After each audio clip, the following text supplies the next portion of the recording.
Olá a todos, eu sou o Bruno Shigeu, sou médico neuroradiologista do Hospital Beneficência Portuguesa de São Paulo, sou também o supervisor dos projetos de tecnologia e inovação do setor da radiologia.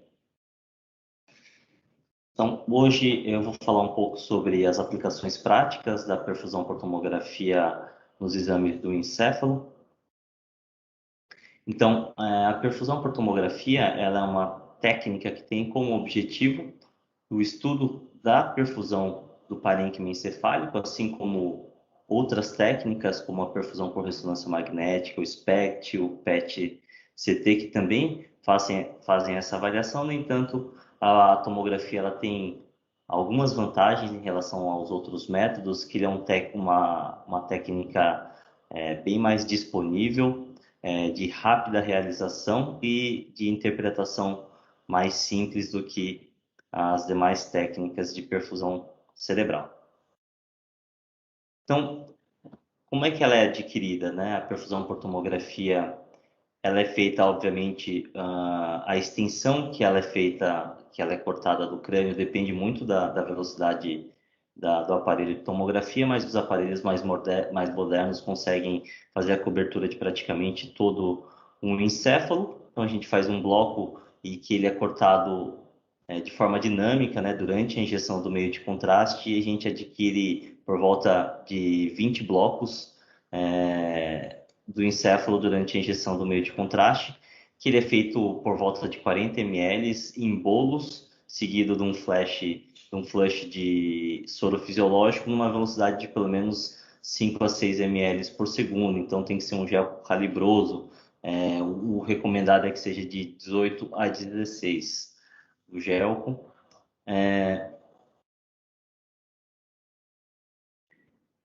Então, ela é uma técnica que ela obtém os dados fazendo a análise da primeira passagem do meio de contraste iodado através do leito vascular, né, o leito arterial, o leito venoso e, e no parênquima cerebral. Então, a gente precisa ter esse conceito para entender um pouco mais sobre a perfusão por tomografia, é que a concentração do meio de contraste iodado, ele tem uma relação linear com a atenuação, ou seja, quanto maior for a concentração do meio de contraste iodado no interior do vaso, maior vai ser a atenuação. E é assim que a gente consegue fazer a análise dos dados de perfusão por tomografia.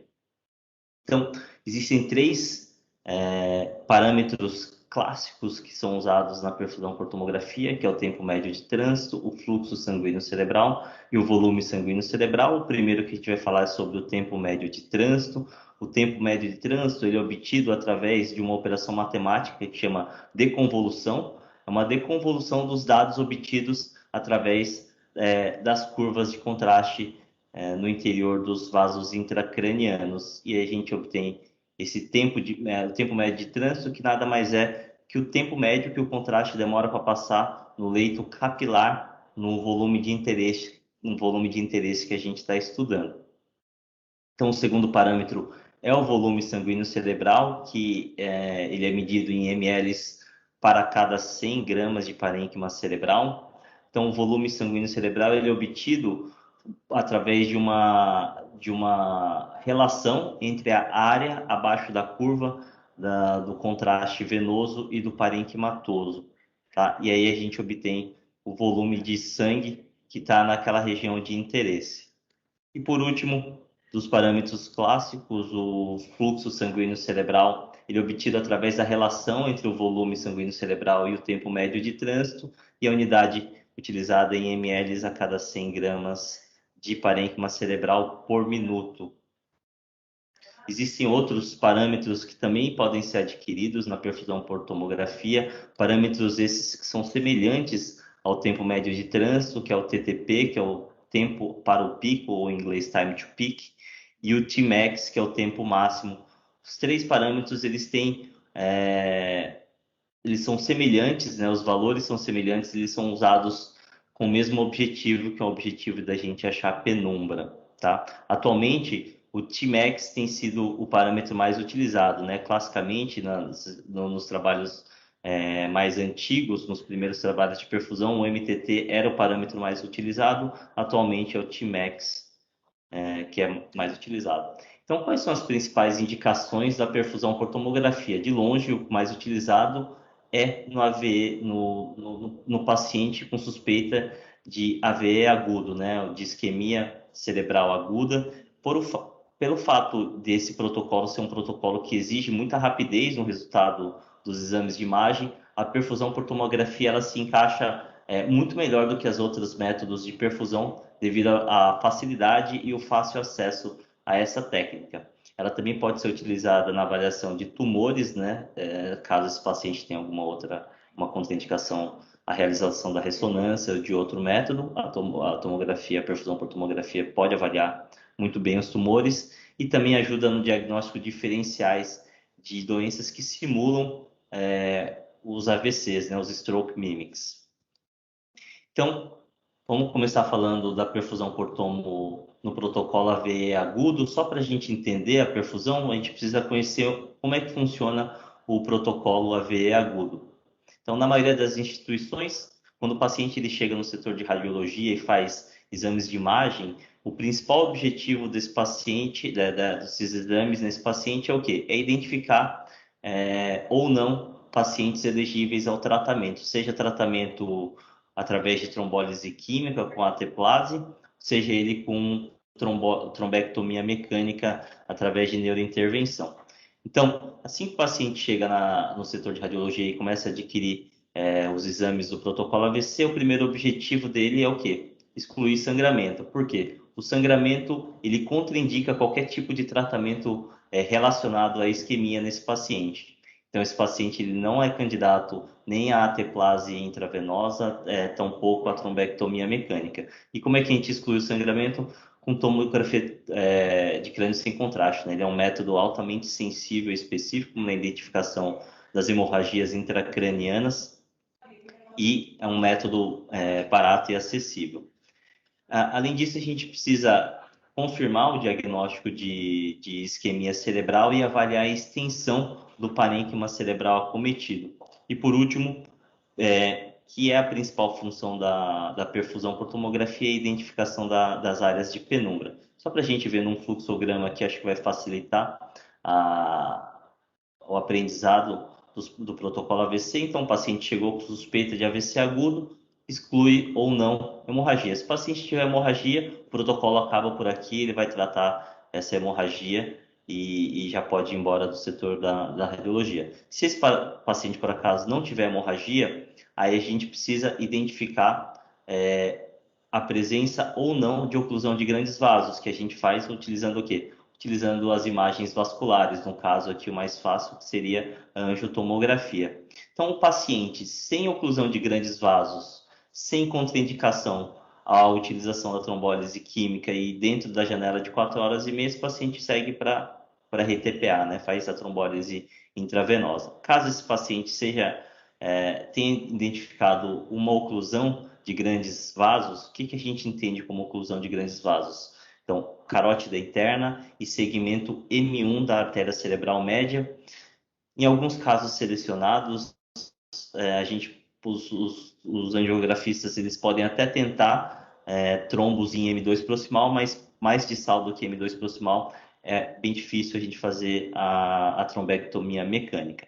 Então, identificamos uma oclusão de grandes vasos se esse paciente estiver com sintomas dentro da janela de 4 horas e meia, ou seja, o sintoma dele iniciou a menos de 4 horas e meia, além de ser direcionado para o setor de neurointervenção, esse paciente vai ser submetido também à trombólise intravenosa. Caso esse paciente ele tenha menos de 6 horas de quadro clínico com aspects maior ou igual a 6 ou um core isquêmico menor do que 70 ml, ele é candidato à trombectomia. Tá? Pacientes entre 6 horas e 24 horas são aqueles pacientes que vão se beneficiar da realização da perfusão por tomografia, porque esses pacientes, para que eles sejam elegíveis ao tratamento com trombectomia mecânica, eles precisam ter área de tecido que seja potencialmente salvável, ou seja, são as áreas de penumbra, né? Afinal de contas, paciente sem penumbra não vai se beneficiar em nada da trombectomia. Então, a gente precisa identificar uma área de penumbra significativa nesse paciente para que ele seja elegível à trombectomia mecânica. Então, quando a gente vai começar a avaliação da perfusão por tomografia, a gente precisa entender dois principais conceitos, que é o conceito de core isquêmico, que é aquele tecido cerebral que sofreu dano irreversível, você tem lesão neuronal, morte neuronal irreversível, né, que é essa região mais central, e, perdão, e a área de penumbra, que a área de penumbra é a área de parênquima cerebral que está com redução, com hipofluxo sanguíneo.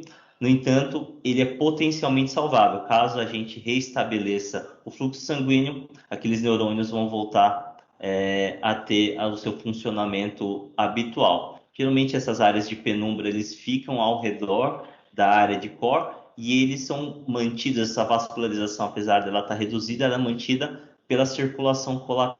Né? Por isso que é importante também, além da avaliação da perfusão, a gente fazer a avaliação também do padrão de colateral desses pacientes. Se esse paciente tiver um padrão de colateral bom, ele tem uma maior chance de ter uma área significativa de penumbra.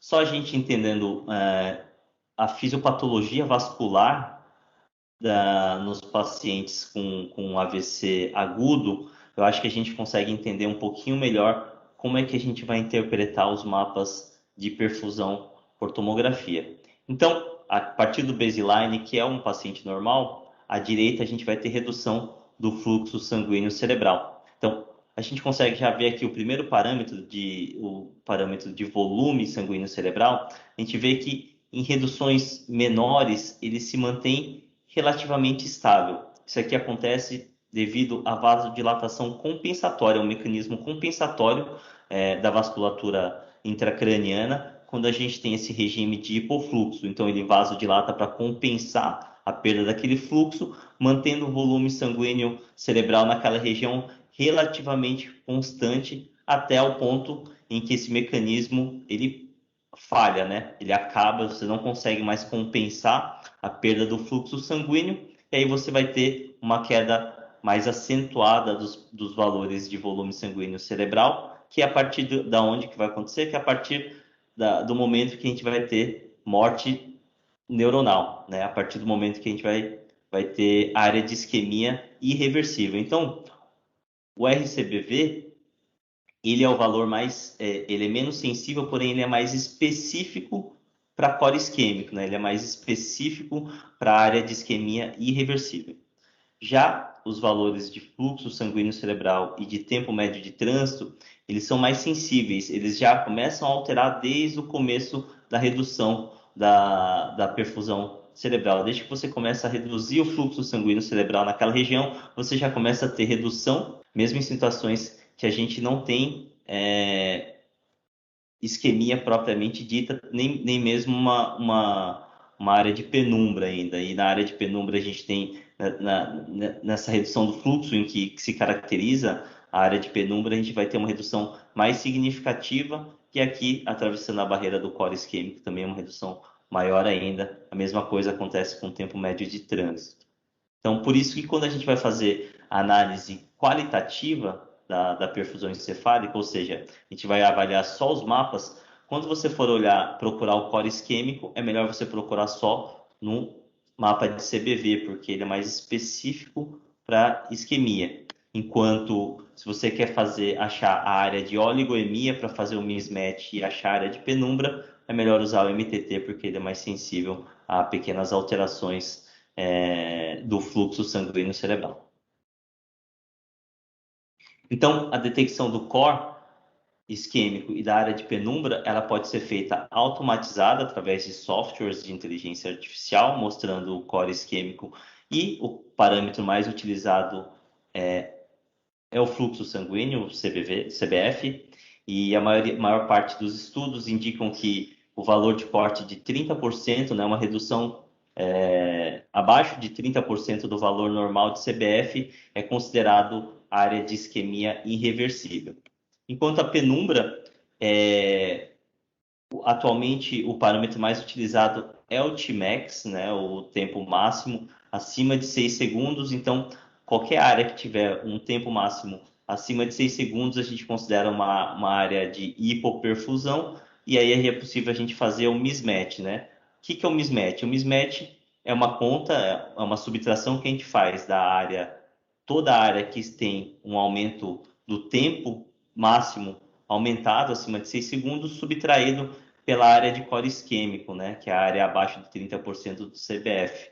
Tá? Então, o mismatch é a subtração da área de Tmax, que é toda a área de hipoperfusão, subtraído pela área de core isquêmico no CBF, é o que indica o volume da área de penumbra. Então, o que é a área de penumbra? É simplesmente toda a área que você tem redução da perfusão cerebral, subtraído pela área de core isquêmico, que é a área de isquemia com danos irreversíveis, né? Todo o restante é a área de penumbra que é potencialmente salvável. Então é super importante, esse aqui é o principal objetivo da perfusão por tomografia, é achar a área de penumbra, porque dependendo do volume da área de penumbra, esse paciente vai ter indicação ou não do tratamento com trombectomia mecânica.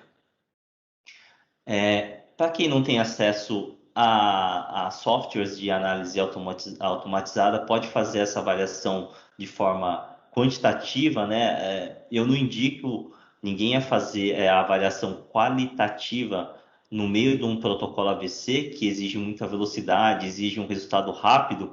Se você parar para ficar marcando o ROI e tentar achar valores quantitativos de CBV, CBF, MTT, Tmax, TTD, você vai perder muito tempo, tá? Então, a própria American Heart Association, ela salienta isso, que se por algum acaso o método avançado for atrasar o tratamento do paciente, é melhor não fazer. Então, assim, é melhor fazer análise simplesmente qualitativa, análise visual para quem não tem softwares de análise automatizada. E como é que a gente vai fazer essa análise? Como eu falei, o CBV ele é o parâmetro mais específico para identificação do core. Tá? Então, o core isquêmico vai ser visto no mapa de CBV e a área de penumbra, a área de hipoperfusão cerebral vai ser visto no MTT, no TTD ou no Tmax. E o mismatch é feito como? A subtração de toda a área com aumento do tempo médio de trânsito pela área de core isquêmico que a gente viu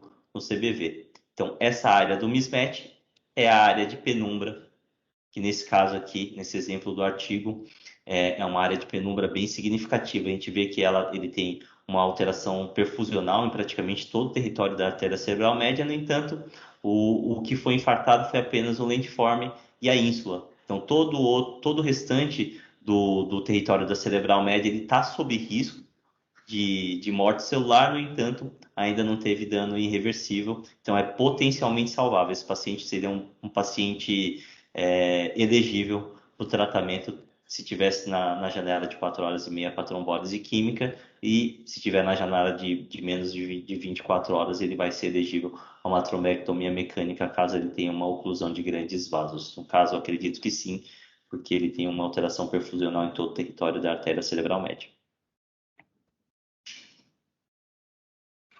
Eu acho que a forma mais fácil da gente aprender vai ser vendo casos, né? Então, eu acho que a prática é a forma mais fácil da gente praticar, é a melhor forma da gente memorizar e aprender uma técnica nova. Então, esse primeiro caso era um paciente de 64 anos, do sexo masculino. Ele já estava internado na nossa instituição com diagnóstico de pneumonia associada a um derrame pleural. E ele teve uma hemiparesia súbita à direita, que começou, ele chegou na tomografia com 1 hora de história. Então, foi feita a tomografia sem contraste, a gente já excluía que não tinha nenhum sangramento.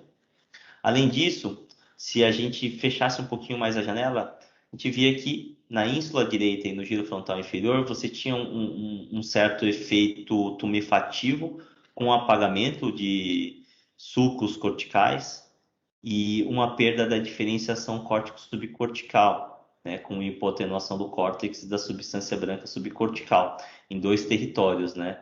na ínsula e no território M1, o que faz com que o aspects dele seja 8.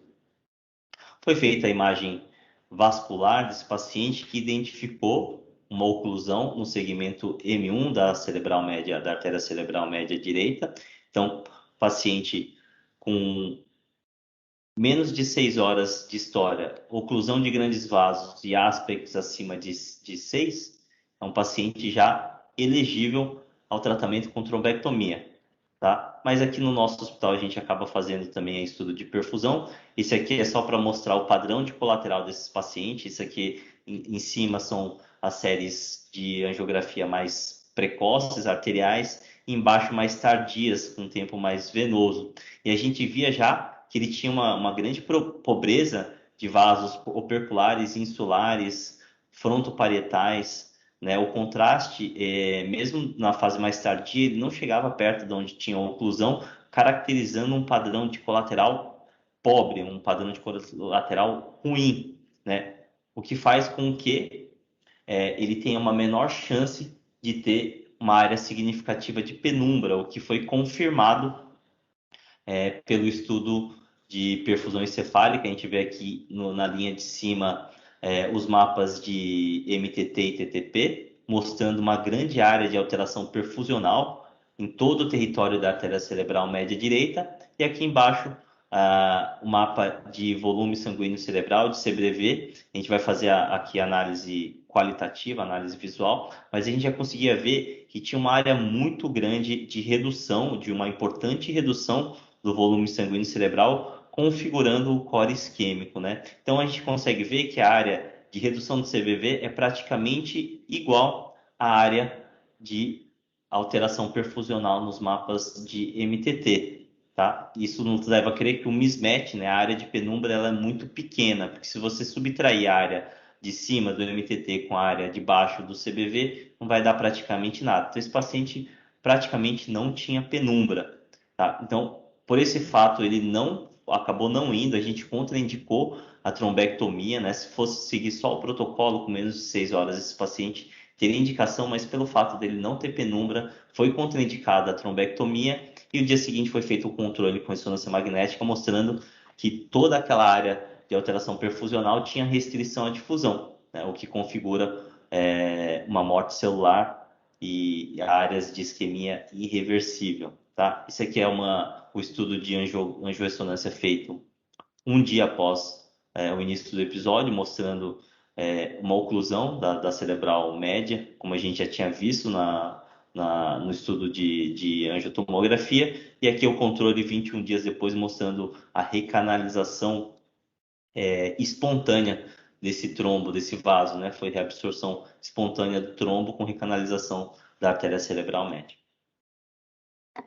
Um caso 2 é um caso semelhante, um paciente de 74 anos. Esse paciente ele teve uma queixa súbita de uma hemiplegia esquerda e, por sorte dele, ele estava passando em frente ao hospital. Então, além da hemiplegia, ele tinha um desvio de rímel e disartria, e aí vocês conseguem ver que a história é super recente, de 30 minutos, ele realmente estava em frente aqui à nossa instituição. Na tomografia sem contraste, a gente não via nenhum foco de hemorragia, mas também não via nenhuma alteração significativa na atenuação do parênquima que pudesse sugerir uma área de isquemia aguda, né? No entanto, já na tomo sem contraste, a gente via que a artéria cerebral média direita ela estava mais densa que a contralateral. A gente consegue provar aqui, porque foi feita medidas das unidades Hounsfield, a atenuação dessa artéria comparando com a contralateral, a gente vê que tem uma diferença, né? A artéria cerebral média direita está mais densa. Então, esse é o sinal da artéria cerebral média hiperdensa. Ele é um sinal extremamente específico para AVC agudo, e muitas vezes é o único e o primeiro sinal que esse paciente tem na fase aguda. Mas tendo isso aqui já é diagnóstico de AVC isquêmico agudo. Esse paciente foi para o estudo vascular, né? Foi feito o estudo de angiotomografia, que identificou realmente uma oclusão no segmento M1 da cerebral média direita, uma oclusão bem proximal, quase no T carotídeo. Foi feito o estudo De colaterais desse paciente, de novo, a linha de cima é uma fase mais arterial e a linha de baixo é uma fase mais tardia, mais venosa, isso que é importante a gente perceber o quão importante a obtenção de séries mais tardias, né? Se você fosse avaliar só a angiotomografia arterial, você ia falar que o padrão de colaterais é ruim, mas se você pega fases mais tardias, você vê que os vasos insulares e operculares, eles reencheram, o contraste chegou até próximo ao nível da oclusão da cerebral média. Isso aqui, tudo esses achados, eles configuram um padrão de colateral muito bom nesse paciente. Então, a chance dele ter uma área de penumbra significativa é muito maior do que do paciente anterior, do caso 1, o que foi confirmado pelo estudo de perfusão por tomografia, né? Então, em cima os mapas de MTT e TTP, embaixo os mapas de CBV. Então aqui a gente já consegue ver que tem uma alteração perfusional extensa em praticamente todo o território da artéria cerebral média direita nos mapas de TTP. Então você tem um aumento do fluxo do contraste em toda essa área irrigada pela artéria cerebral média, mas quando você vai no mapa de CBV, você vê que as áreas de redução significativa do CBV, elas são muito menores do que as alterações perfusionais no MTT, configurando o quê? Configurando um mismatch positivo. Então você vai ter bastante área de alteração perfusional fora as áreas de core isquêmico que estão aqui circulados no mapa de CBV. Tá? Então esse paciente era um paciente elegível ao tratamento com trombectomia mecânica. Esse aqui são imagens durante o procedimento de trombectomia na angiografia, já confirmando aqui uma trombose, uma oclusão do segmento M1 da cerebral média direita, uma fase um pouquinho mais tardia, mostrando que o padrão de colateral também pode ser. Ele, na verdade, ele é mais bem avaliado pelo estudo de angiografia. Então, a gente vê que ele tinha realmente um padrão de colateral muito bom, né? Através da cerebral anterior, a gente irrigava praticamente todos os ramos da artéria cerebral média ocluída até o ponto de oclusão. Foi locado o stent no segmento M1 e M2 proximal. Esse aqui é o controle pós-trombectomia com reperfusão completa da artéria cerebral média direita. E aqui o controle no dia seguinte com ressonância magnética, mostrando que somente aquelas áreas com alteração de CBV, né, no giro frontal inferior, ínsula e substância branca profunda do hemisfério cerebral direito que sofreram dano irreversível. Então, todo o restante da artéria cerebral média, todo o restante do território da artéria cerebral média que tinha alteração perfusional e tinha um potencial para ser acometido, para se transformar numa área de isquemia, na verdade, ela foi salva. Tá? Foi salva porque a gente reperfundiu a artéria cerebral média desse paciente. Então, terceiro caso, um paciente de sexo feminino de 84 anos, ela é uma paciente que estava internada devido a um infarto agudo do miocárdio, com supra de ST. Ela fez uma angioplastia coronariana e após a angioplastia, essa paciente apresentou um rebaixamento do nível de consciência e confusão mental. Foi aberto um protocolo AVC, né, o ictus ele tinha um tempo baixo. E a gente via aqui na tomografia computadorizada sem contraste que essa paciente ela não tinha nenhum foco de hemorragia intracraniana ou intraparenquimatosa, mas também não tinha nenhuma alteração identificável da atenuação. A gente não conseguiu fazer o diagnóstico de AVC isquêmico. Quando foi feita a perfusão, a gente via que tinha uma área de alteração perfusional, tanto no aumento aqui do tempo médio de trânsito, um aumento no mapa de Tmax e uma pequena redução no mapa de CBV. Né? E aí o controle do dia seguinte mostrou que aquela área de alteração do CBV e alteração do Tmax realmente era uma área de isquemia aguda que a gente não conseguiu identificar na tomografia computadorizada e só conseguiu identificar na perfusão por tomografia. Esse paciente é um paciente que provavelmente tinha uma oclusão de artéria distal, então ele não era elegível à trombectomia mecânica, mas caso ele não tivesse contraindicação, ele poderia muito bem passar por uma trombólise química com ateplase. Então, segunda parte da aula, a gente vai falar sobre perfusão por tomografia nos tumores, né? A gente usa muito mais a perfusão por tomo para protocolo AVC, mas em casos selecionados você pode usar também para tumores, né? Alguns pacientes eles têm contraindicações à realização da ressonância magnética. Então, esses pacientes eles podem se beneficiar da perfusão por tomografia para quê? Para diferenciar tumores gliais de alto e baixo grau, para tentar diferenciar nos pacientes que já operaram uma recidiva tumoral de alterações pós-tratamento, né, principalmente a radionecrose. Então, falando de tumores, o que diferencia um tumor glial de alto grau de um tumor de baixo grau? Alguns critérios patológicos, né, ajudam a gente a dividir esses pacientes em gliomas de alto e baixo grau. Alguns deles são o pleomorfismo, o aumento da atividade mitótica, a presença de proliferação neovascular ou neoangiogênese ou a presença de necrose. Esses quatro são os principais critérios que fazem a gente classificar um tumor em alto ou em baixo grau. E a perfusão por tomografia utiliza um deles, né? O substrato patológico na avaliação da perfusão por tomografia dos tumores é a proliferação celular. Então, é isso que a perfusão por tomografia vai conseguir identificar. Tumores que têm um aumento da proliferação neovascular ou neoangiogênese, que são mais prováveis que sejam tumores de alto grau e não tumores de baixo. Então, vários artigos, vários papers provaram, já demonstraram a utilidade da perfusão por tomografia nessa diferenciação de tumores de alto e baixo grau, né? A gente vê aqui nesse quadro que a sensibilidade da ressonância magnética convencional, né, ou seja, sequências convencionais, flare e pós-contraste, a sensibilidade e especificidade para diferenciar alto e baixo grau, ele é pequena, né, só utilizando os critérios convencionais, né, que é o principal de todos, é a impregnação, né? Os tumores de alto grau costumam impregnar, enquanto os tumores de baixo grau costumam não impregnar. Mas isso não é um critério absoluto. A gente vê que existem casos de tumores grau 2 que podem realçar e tumores de grau 3 e grau 4, grau 3 principalmente, que podem não ter realce pelo contraste. Então, principalmente a diferenciação de grau 2 para grau 3, ela é difícil se utilizar só o critério impregnação pelo gadolínio. E aí, com isso, o estudo de perfusão ele vai ajudar bastante, principalmente nesses casos. Ó. São dois exemplos de um artigo. Então, dois tumores muito semelhantes aqui no lobo frontal direito. Nenhum dos dois tinha um realce significativo pelo meio de contraste paramagnético.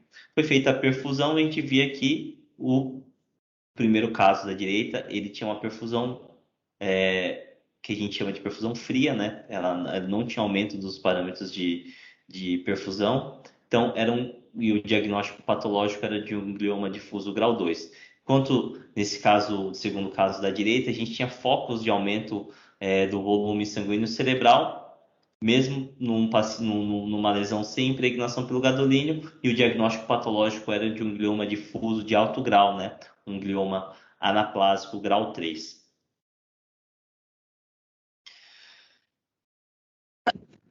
Então, esses aqui são alguns papers que mostraram a eficácia do estudo de perfusão por tomografia na diferenciação do grau 2 com grau 3 ou baixo e alto grau, né? Então, mostrando que, principalmente os valores de volume sanguíneo cerebral, eles são os valores mais indicados para diferenciar um glioma de baixo grau de um glioma de alto grau, né? Um glioma de alto grau costuma ter um aumento do CBV, obviamente os valores de corte eles vão depender muito de qual estudo que você vai estar se baseando, mas eu botei dois exemplos aqui, né? O primeiro, um valor de CBV acima de 1,6, que é o corte entre uma lesão de alto e baixo grau, e no trabalho seguinte aqui com um valor de corte de 1,92, que separa os gliomas de alto e baixo grau.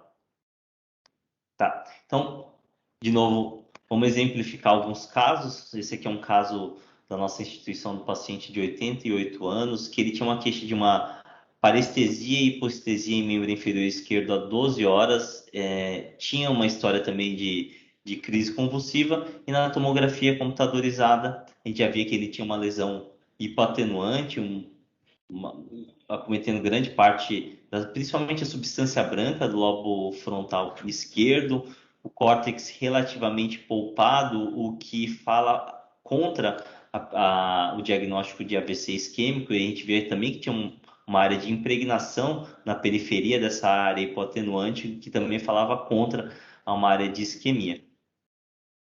Foi realizado um estudo de perfusão por tomografia que identificou que nessa periferia, principalmente nas áreas que tinham realce pelo contraste, a gente tinha um aumento nos valores de volume sanguíneo cerebral, no estudo de perfusão por tomo, e também nos valores de permeabilidade, que é um parâmetro também que auxilia no diagnóstico dos tumores, né? Os tumores costumam ter uma permeabilidade vascular aumentada, né? Os tumores de alto grau, tá? E o diagnóstico desse paciente era de um glioblastoma multiforme, né? Um glioma difuso grau 4.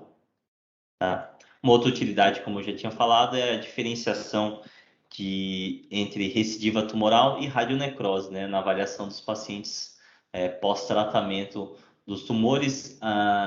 Antigamente, o acompanhamento deles era feito apenas com o critério de McDonald's e critério Hanno, que são critérios que utilizam apenas as áreas de realce para falar se esse paciente está tendo uma recidiva ou uma radionecrose, mas se esse paciente está tendo ou não uma progressão da doença. Mas a gente sabe que as áreas de radionecrose, elas também podem realçar e podem fazer com que a avaliação desses critérios seja errônea, né? Muitas vezes o paciente está tendo um aumento, mas um aumento por radionecrose, não necessariamente é uma recidiva tumoral, uma progressão da doença, né? E isso aconteceu principalmente depois do advento do tratamento dos gliomas de alto grau com temozolomida e radioterapia adjuvante, o que fez com que crescesse muito os casos de radionecrose.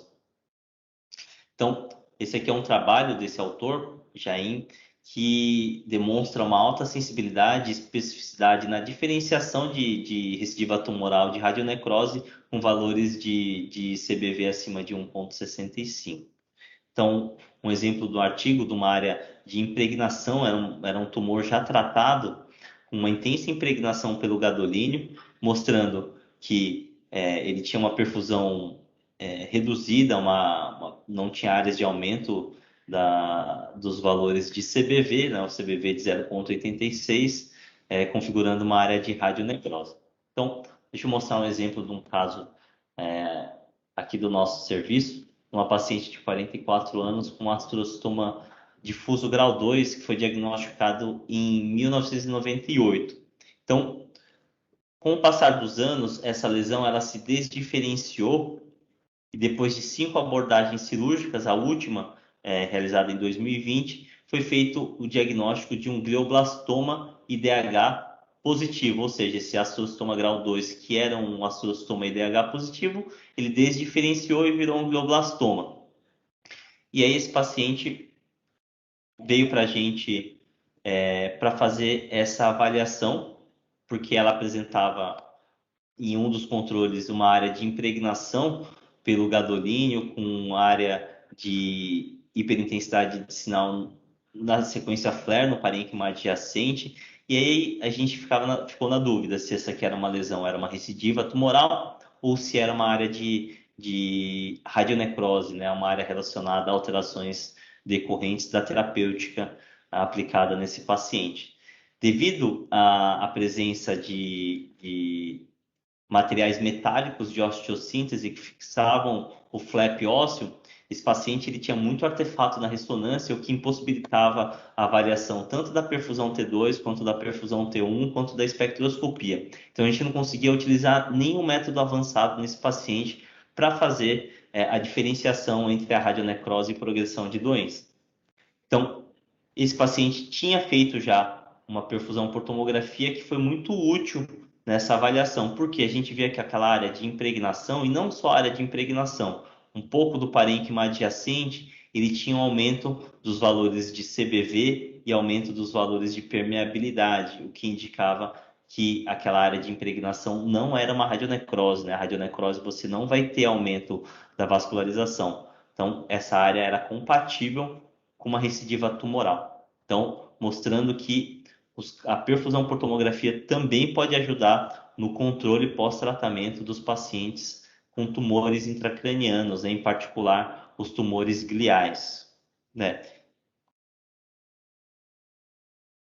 Então, um outro caso também de perfusão por tomografia é um paciente do sexo masculino de 88 anos, e ele deu entrada no nosso pronto-socorro com uma queixa de parestesia e hipoestesia no membro inferior esquerdo há 12 horas. Esse paciente tinha também uma história de crise convulsiva há algumas horas. Ele deu entrada no pronto-socorro, que viu que ele tinha uma lesão captante, uma lesão nodular na periferia do pré-cúneo direito, na transição do pré-cúneo com lóbulo paracentral direito, com uma impregnação periférica e uma área de necrose central, que no estudo de perfusão e de permeabilidade ele tinha aumento dos valores de CBV e de permeabilidade capilar, inferindo que essa lesão se tratava de um tumor, né? Não era um AVC, não era uma lesão infecciosa, e sim um tumor, né? Foi feita a investigação posterior desse paciente, que evidenciou uma massa no pulmão direito, já com metástase óssea identificada no estudo de cintilografia, aqui em arcos costais, punhos. Então, o caso era de uma metástase, o paciente abriu o quadro com uma metástase cerebral de um tumor primário de pulmão. Um outro caso semelhante de um paciente de 51 anos do sexo masculino que tinha apresentado alteração súbita da fala, né, mas foi caracterizada pelo neurologista como uma disartria. Ele tinha um antecedente pessoal de uma dermatomiosite, e a gente já via na tomografia aqui no pós-contraste que era uma lesão com uma captação, mas uma captação um pouco mais homogênea, a gente não via a área de necrose central. No estudo de perfusão encefálica, essa lesão ela tinha um importante aumento da permeabilidade capilar e um importante aumento do valor de RCBV, o que levou a gente a direcionar o diagnóstico dessa lesão para a classe de neoplasia, né? A gente achava que era um tumor. Foi feita uma ressonância magnética que via que essa lesão tinha uma importante restrição à difusão e uma restrição à difusão mais homogênea, né? Ele acometia 100 áreas de necrose central na sequência pós-contraste e com baixo sinal na sequência T2, que é bem característico dos linfomas primários do sistema nervoso central, no linfoma não Hodgkin de grandes células B. Tá? Então, um outro caso também do paciente de 51 anos, com cefaleia e rebaixamento do nível de consciência, e aí na tomografia sem contraste a gente não viu nenhuma área de hemorragia, mas viu essa área extensa de hipoatenuação, núcleo capsular, na substância branca da coroa radiada, e a gente conseguia ver já que essa hipoatenuação ela poupava o córtex, né? O que sugeria a presença de um edema vasogênio, né? O que foi confirmado aqui nas séries pós-contraste, que a gente vê que tinha uma lesão nodular com impregnação periférica pelo gadolínio. Então, o diagnóstico diferencial aqui sempre vai ficar entre tumor e lesão de origem infecciosa, inflamatória infecciosa. Nesse caso, a perfusão ajudou bastante. Caso essa lesão fosse um tumor, a gente ia ver uma lesão quente, o que não foi o caso. A gente vê aqui o mapa de CBV, a gente vê que a lesão ela não tinha aumento do volume sanguíneo cerebral, que configurava uma lesão fria. Então, falava a favor mais de uma lesão de origem inflamatória infecciosa do que de origem tumoral. Foi feita a ressonância magnética que identificou essa lesão com realce periférico, um nódulo mural, né? A presença do nódulo mural era muito sugestiva de um processo infeccioso, né? No caso, esse paciente era um paciente HIV positivo e que abriu o quadro com neurotoxoplasmose, né? Com sintomas focais relacionadas à presença de uma lesão focal decorrente da toxoplasmose cerebral.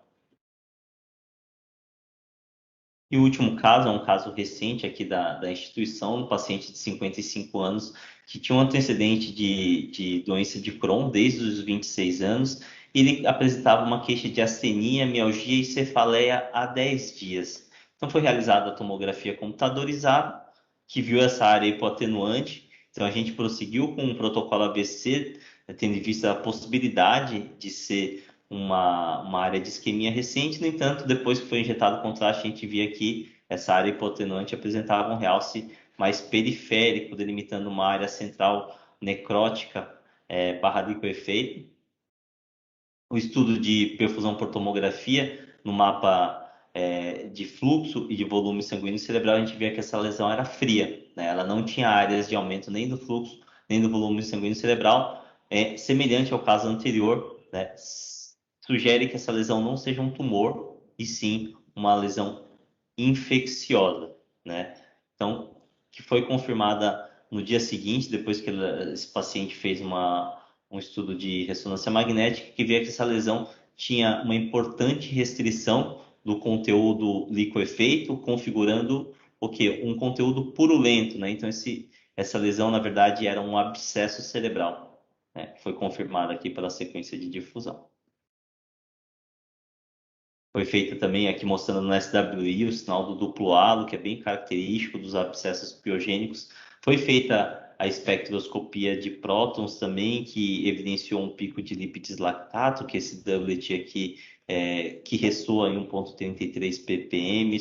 Foi identificado também um pico de aminoácido em 0,9 ppm, que é bem típico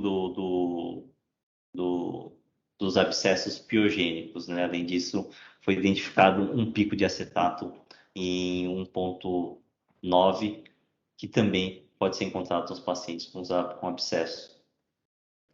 Vamos mostrar um caso no software Fast Stroke da GE, para mostrar como é que é feito todo o protocolo AVC e o estudo de perfusão encefálica desses pacientes. Então, o primeiro passo é feita a avaliação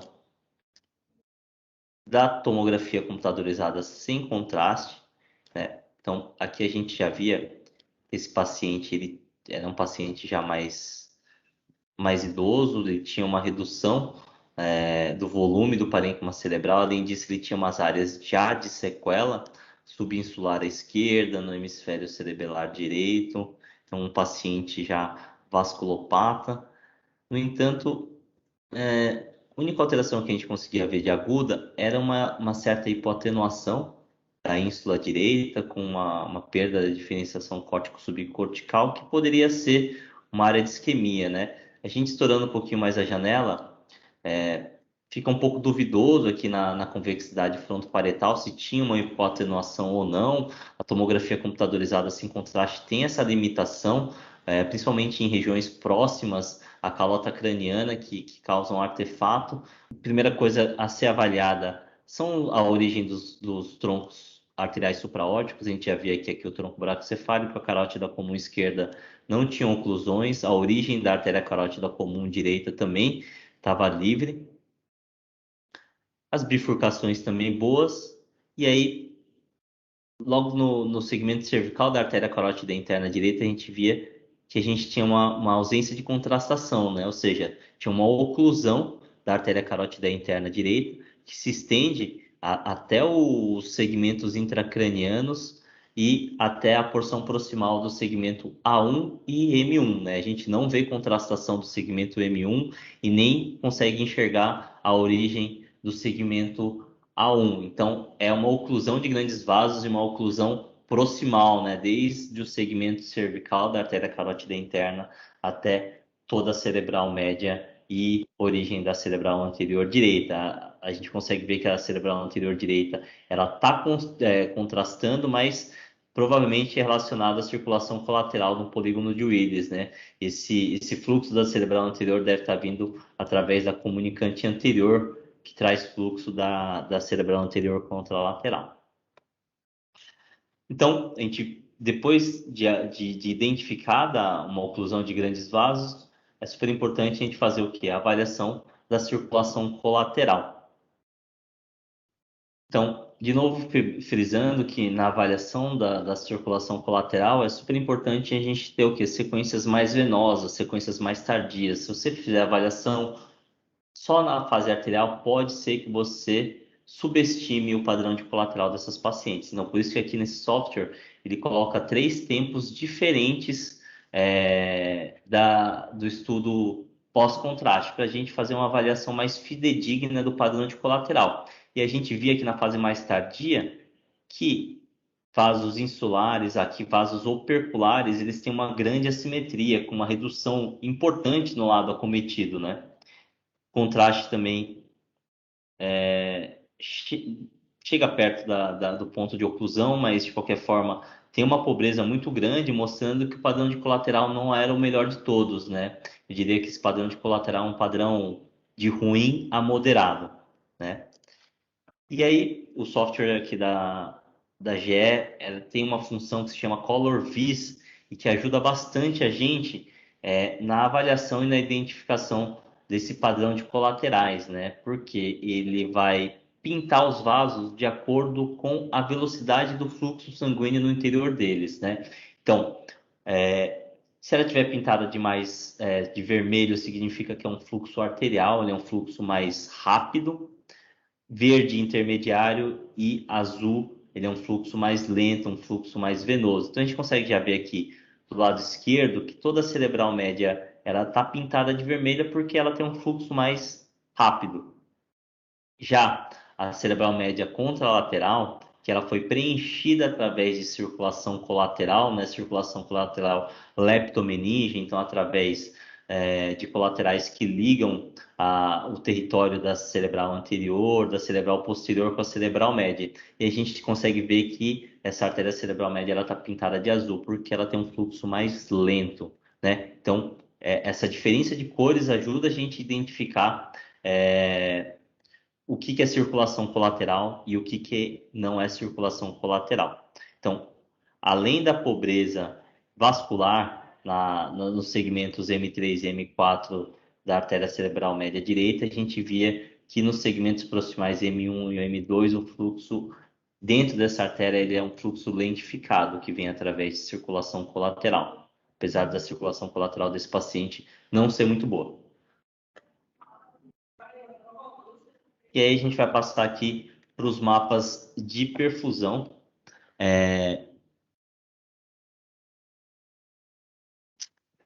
Da direita para a esquerda, a direita é o mapa de T-Max, no meio o mapa de CBV e a esquerda de CBF. Então, no mapa de T-Max, a gente já vê que a gente tem um aumento significativo do tempo de fluxo desse contraste no território em todo o território da artéria cerebral média, né? Então a gente tem uma alteração perfusional em todo o território da artéria cerebral média, o que já era esperado, tendo em vista que esse paciente tinha uma oclusão de vaso proximal, tá? E aí, passando para os mapas seguintes de fluxo e volume sanguíneo cerebral, a gente via que em todo esse território que a gente tinha alteração do tempo de trânsito, a gente tinha também redução tanto do fluxo quanto do volume sanguíneo cerebral, mostrando que esse paciente ele tinha um core isquêmico muito grande devido a um padrão de colateral muito ruim que ele tinha, né? Então fez com que toda essa área de alteração perfusional se transformasse num core isquêmico. Então, fazendo um mismatch entre o Tmax e os valores de CBF, a gente via que praticamente não existia área de mismatch, praticamente não existia área de penumbra. Quase todo esse território de artéria cerebral média era de core isquêmico, né? Que ficou muito mais fácil a identificação depois da circulação automática, né? O próprio software ele delimita as áreas de redução tanto do fluxo quanto aumento do Tmax, facilitando a nossa interpretação.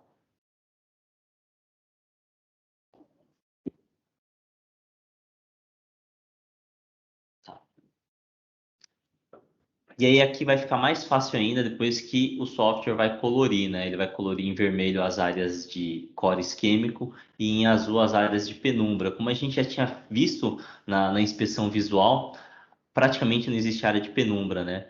Toda a área de irrigação da artéria cerebral média ela é representada por um core isquêmico, ela está em vermelho, né? Ele tem uma redução do CBF abaixo de 30%, configurando um core isquêmico sem praticamente nenhuma área de penumbra. Esse paciente é um paciente que não vai se beneficiar nem do tratamento trombolítico endovenoso, quanto da trombectomia mecânica. Inclusive, se esses pacientes forem submetidos ao tratamento, eles têm uma chance maior de sangramento e pode muitas vezes até piorar o prognóstico deles, que já não é muito bom devido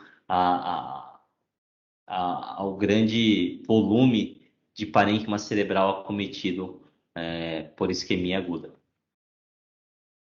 Então, um segundo caso aqui com a ajuda do software do Fast Stroke, né, mostrando para a gente poder ver o quanto que a ajuda de um software automatizado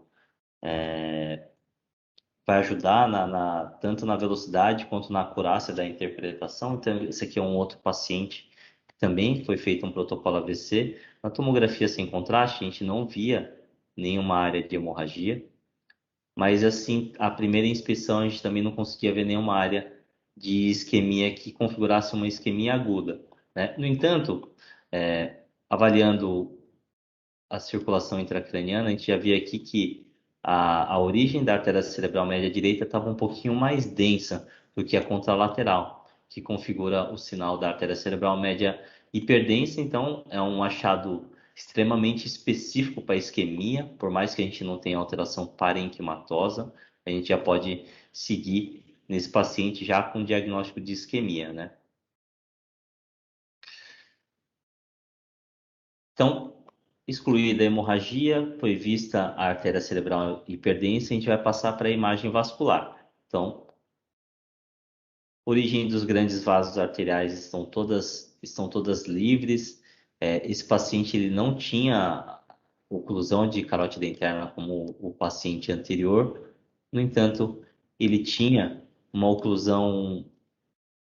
Então, aqui no estudo vascular, a gente conseguiu ver que esse paciente não tinha nenhuma oclusão dos troncos arteriais supraórticos, tampouco das grandes artérias cervicais. No entanto, ele apresentava uma redução da contrastação, né, uma oclusão nos segmentos supraclinoide e comunicante da artéria carótida interna, né? E aí esse trombo ele se estendia até a origem do segmento A1 e da cerebral média do segmento M1 da cerebral média direita. Então, paciente com uma oclusão de grandes vasos, né, de carótida distal e cerebral média direita, é um paciente que merece um estudo, tanto da avaliação do padrão de colateral, quanto um estudo de perfusão encefálica. Então, estudo colateral aqui, as 3 fases, né, mostrando que na fase precoce, esse paciente já tinha uma boa contrastação da cerebral média direita através de colateral. Então, na própria fase arterial, a gente já via que esse contraste chegava próximo à oclusão. E nas fases mais tardias, a gente via que todos os vasos, os segmentos M1, M2, M3, M4 da cerebral média, elas contrastavam super bem. Se você vê na fase tardia, contrastava até mais do que o lado contralateral, que é o lado normal. Isso aqui é um indicativo de um ótimo padrão de colaterais. Provavelmente esse paciente vai ter um core isquêmico pequeno e uma área de penumbra grande, né? Então, passando agora para o Color Vis, né? Eu acho que ele vai ajudar a gente a identificar esse padrão de colaterais, né? Então, a gente vê do lado esquerdo as artérias pintadas em vermelhas por causa do fluxo mais aumentado, e a direita, apesar da gente ter uma simetria entre a vasculatura do hemisfério cerebral direito e esquerdo, a gente vê que a velocidade do fluxo no interior da artéria cerebral média direita é um fluxo mais lentificado. A gente identifica isso através dessa cor, né? Ele está mais azul ou verde, né? Mostrando que o fluxo dentro da artéria ele é mais compatível até com uma veia, com a velocidade de um fluxo venoso do que de um fluxo arterial, né? Mostrando a utilidade do Color Vis na identificação do padrão de colaterais nesses pacientes de AVC, com AVC agudo. Passando agora para o estudo de perfusão, de novo da direita para a esquerda, o mapa de T-Max, volume cerebral e fluxo sanguíneo cerebral. A gente já via que no mapa de T-Max a gente tinha uma alteração em praticamente todo o território da artéria cerebral média, uma alteração perfusional com aumento do tempo de fluxo nesse território. No entanto, no mapa de CBV, a gente não via nenhuma área com alteração muito significativa, acho que aqui na artéria cerebral média e no núcleo lentiforme direito, a gente via uma redução do CBV, que também era visualizada no mapa de CBF, mas a gente vai conseguir ver isso um pouquinho melhor com a análise automatizada do software de perfusão do Fast Stroke. Né? Então, de novo, vermelho representa o core isquêmico, o azul as áreas de penumbra. Então, a gente via que tinha um mismatch significativo, né? A gente tinha uma área de isquemia cerebral bem menor do que a área de alteração perfusional, mas que não era core isquêmico, né? Ou era uma área de penumbra. Então, esse paciente, esse é um paciente que vai se beneficiar de um tratamento endovascular, né? Com trombectomia e se ele tiver na janela com trombólise química, porque ele tem bastante tecido cerebral acessável, que é potencialmente salvável. É uma área de hipofluxo, porém não tem morte neuronal ainda nessa área.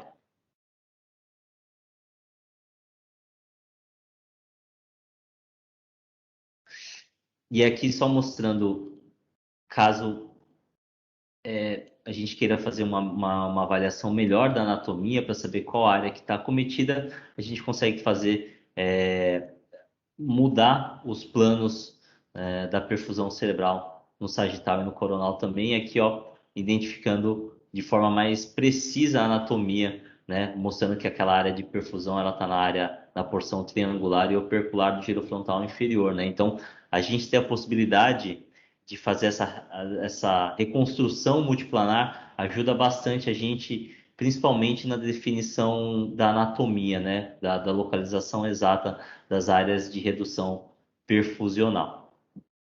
Então, acho que era isso que eu tinha para falar sobre perfusão por tomografia. Agradeço novamente o convite da GE para participar do evento e qualquer dúvida estou à disposição. Obrigado.